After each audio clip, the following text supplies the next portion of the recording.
Hi, my name is Lexi. Welcome back to my channel. Today I am starting a new kind of segment. I'm not exactly sure what I'm going to call it. Maybe just weight loss, fasting, motivation, inspiration, thoughts, something like that. But what I've been thinking about is self-sabotage and why we do it, and maybe just processing some of those thoughts. And I don't have like a solution to this necessarily, but I think that being aware can go a long way. And so just having that self-awareness can help to just help your brain process what you're doing and maybe avoid some of those behaviors. So self-sabotage to me is just when you're the one that is kind of wrecking your weight loss journey. And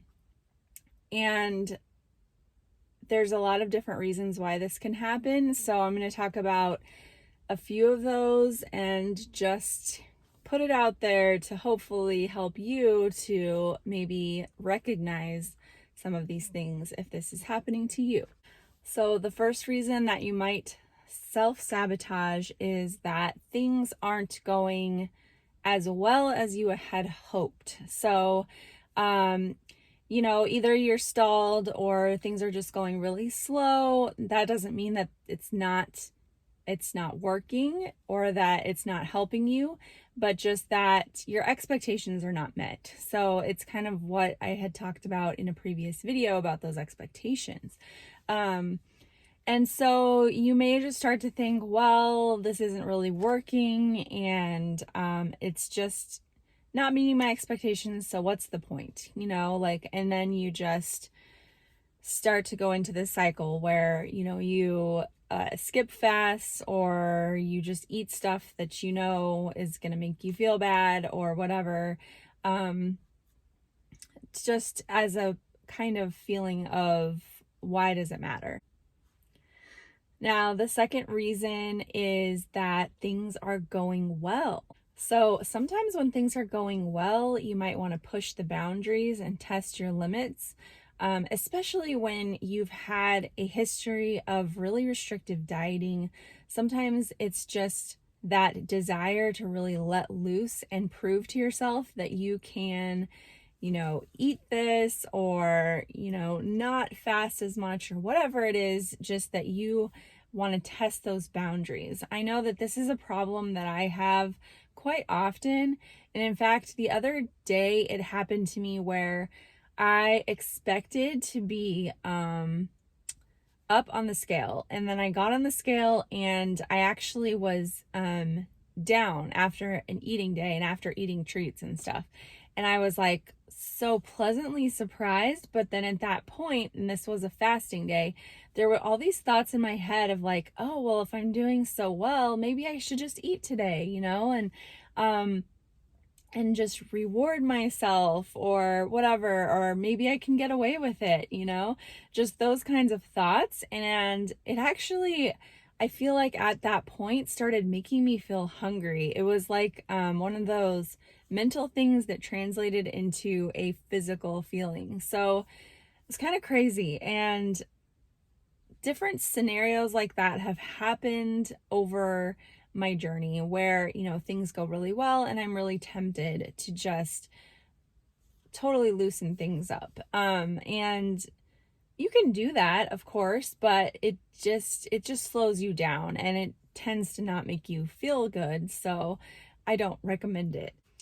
The third possibility that I want to talk about is fear of change. So you may just see yourself making these changes and maybe you've never even been a healthy weight in your life, or maybe it's been a really long time since that's happened and you just don't know what that's going to look like.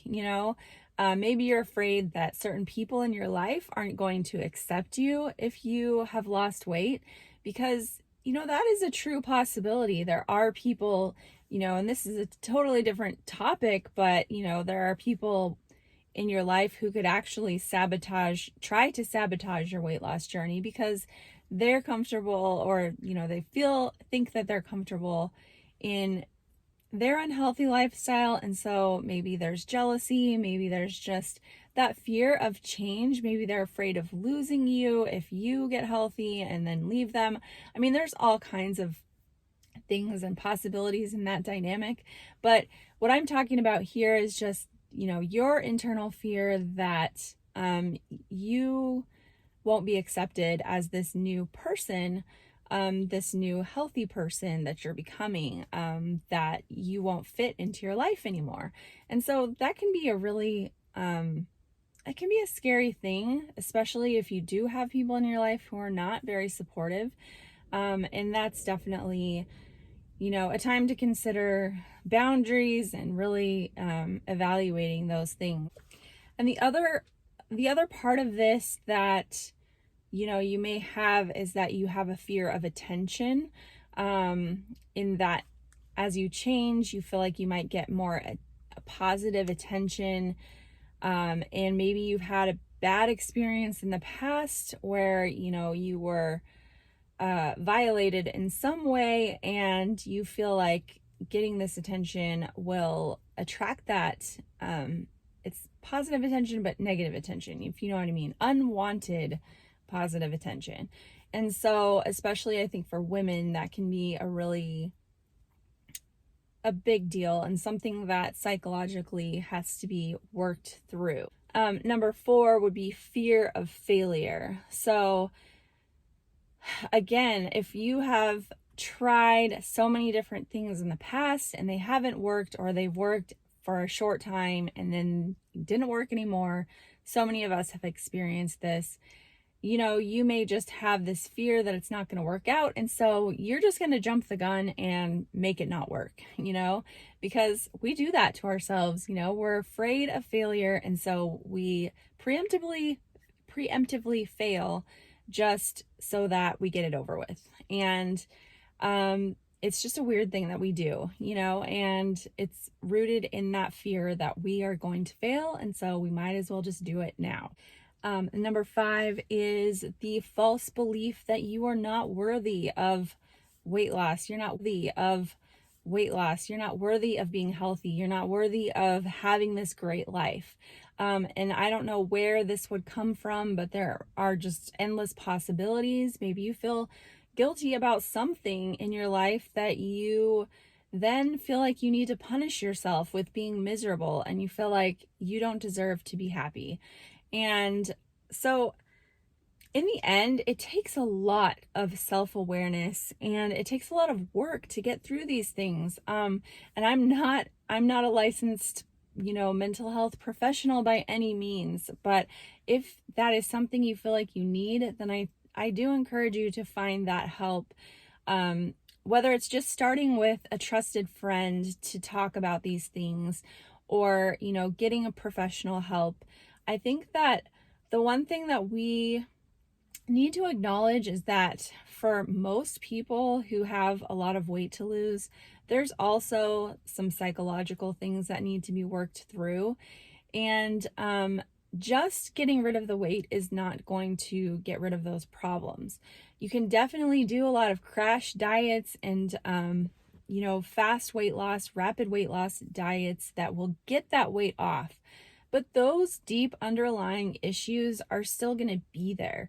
And so we need to, as we go through the process, we need to work through them and really just try to be aware and be honest and know that, you're not alone, and that we all feel these things to some degree or another. And we just need to accept that we're feeling those things and to work through them. So I really do encourage you to try and get through those emotions, and definitely write them out on paper in a journal. Or if you're not a writer, you can do it on a voice recording or whatever it is, but just get those feelings out and acknowledge them. I think that has a lot of power.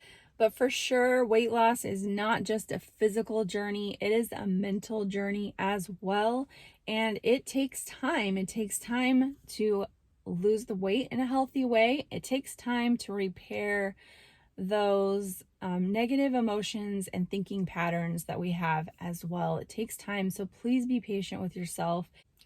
And I think that the benefit of fasting versus other weight loss methods is that there is a slow healing process involved that affects so many different facets of your life.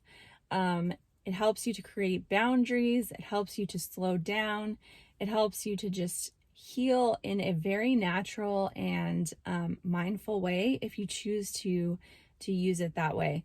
So I'm really grateful for it, and I hope that it helps you. And if you're dealing with any of things, I just want you to know that you are worthy, that you are worth it, that you can make these changes, that you can overcome lifelong patterns of negative behavior and thinking processes. It is very possible. You can do it.